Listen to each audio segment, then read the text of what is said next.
Women and Power in association with Golden Fry.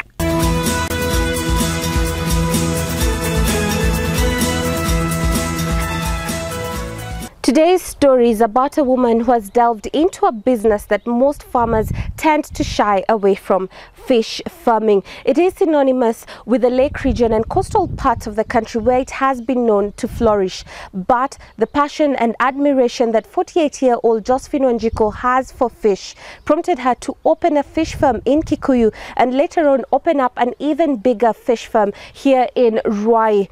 This fish pond alone carries about 1,000 catfish, and you can just see how many of them are behind me. And this fish farm alone can produce about 1 million catfish, and this is just from this one fish farm. Josephine cuts an incongruous figure in her white overall as she walks me through her magnificent fish farm. For a woman to venture into fish farming is odd enough, but what makes her business even more unusual is the kind of fish she has chosen to keep: the relatively rare catfish. Tilapia were a disappointment. They are slow growers, but for catfish, they attain a weight of 1.2 within 6 to 8 months. Josephine's farms are hundreds of kilometers away from any natural fish habitat, but the trick of keeping the fish healthy is in these greenhouses. And in case of any leakage in this, if you have any leakage, you're able to notice quickly, be able to transfer the fish and also repair the pond quickly. Unlike the other one, where you have to remove all the water. Besides rearing the fish, she also breeds them, and we pay a keen interest of how the whole procedure starts.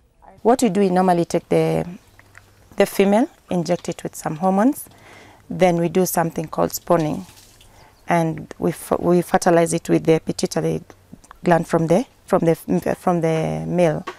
Then they are kept in a aquarium for some few hours with heat, and they hatch into small fries. Fish, and especially tropical fish, require a lot of heat. How do you survive in here, and why is it so hot?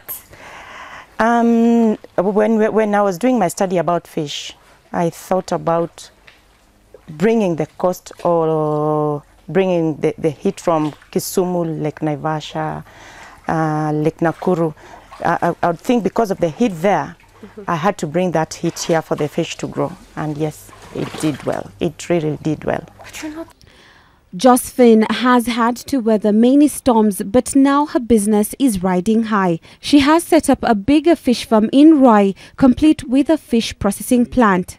We debone the fish, remove the skin, debone it, and then do the packaging for the fish to be ready to go to the next stop, where is the market, maybe a hotel, the individuals, because we have quite some families who normally tell us we want this amount of fish. With her achievement, she has now become an unstoppable advocate of fish farming. She has begun an outgrowers program where she educates other farmers on fish farming. Farmers would come to us, and we would help them start their greenhouse and the cages.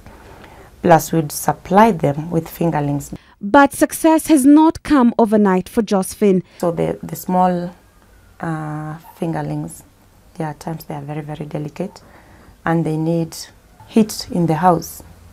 And especially when the cold weather are there, and we are doing the spawning and hatching, we really get a bit of some challenges. The other challenge is getting the right raw materials for making our feeds. The other one is water. You have to have a storage tank, because to say that you have to have a borehole is too expensive for somebody who just wants to start the fish farming. And instead of pulling her down, these challenges only seem to fuel her keen thirst for knowledge. And now her business is slowly turning into a family business.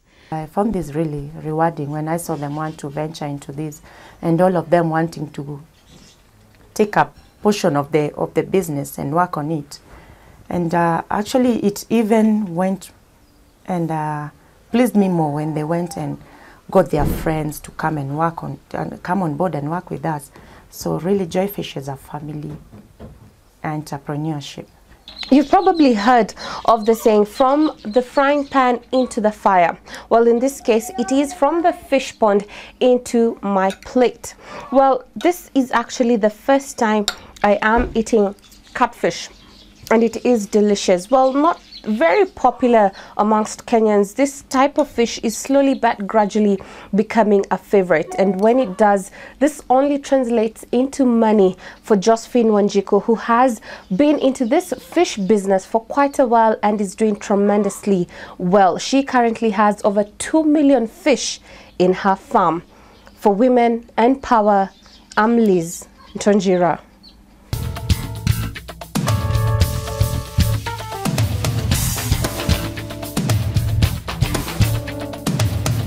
Women and Power, in association with Golden